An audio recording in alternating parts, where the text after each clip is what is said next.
Hello mga kaiklabo! Tuturuan ko kayo kung paano gumawa ng napakasarap at napaka-healthy na granola. At baka hindi mo pa nga na-try to, tara panoorin mo na!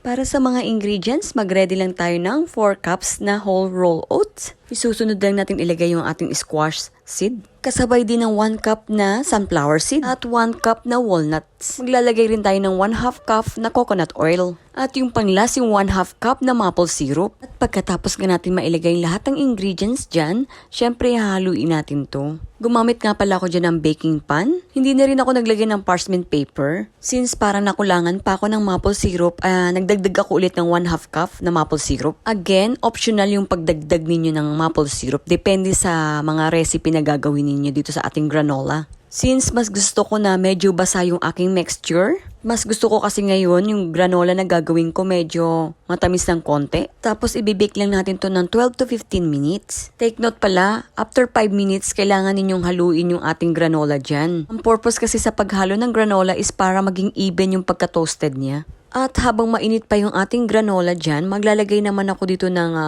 1/2 cup na almond slice. Opo, hindi ko talaga pinagsama yung almond habang niluluto to sa oven kasi nga madali siya masunog. At pagkalagay ko nga ng almond, kailangan na natin tong haluin para naman na medyo mainitan yung ating almond na nilagay. Bali dito sa ating granola, gagawa ko ng dalawang recipe. Hahatiin ko to sa dalawa.